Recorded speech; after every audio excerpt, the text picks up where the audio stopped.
In this video, I will show you how to use Trust Wallet. So first of all, open your Trust Wallet app or access Trust Wallet on your browser and make sure that you have a wallet.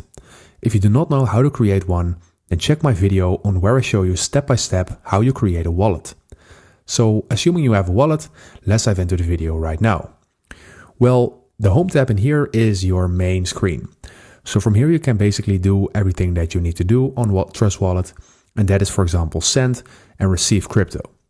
You can also click on buy to buy crypto and sell to sell crypto. As you can see, I already have some crypto in my wallet, and you can see here down below which cryptos I have.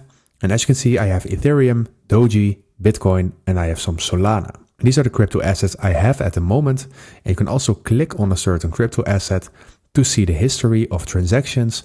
And you can also see the current price by clicking on the current ETH price down below. And in here you can select which view you want. So let's say about an hour, a day, a week, a month, a year, and the all-time graph. So this is really handy to get information about certain crypto assets, and you can do this for every asset. So you can do a lot with Trust Wallet. You can also swap crypto for other coins, and let's say meme coins and stuff like that. You can do that by existing crypto coins and then swapping them to other coins. You can also select networks, and selecting networks is really important, especially when you're transferring crypto. So let's say we're transferring Ethereum with Wallet 1 and Wallet 2. Let's say Wallet 1 is the wallet that is going to send over to Wallet 2. And let's say we have Wallet 1 on network Dogecoin. Well, if we have Wallet 2 as a receiving wallet on a network called Ethereum, then the networks will not match. So when they not match, your crypto can get lost in the transfer. So what you need to do is you need to always match the networks of Wallet 1 and Wallet 2.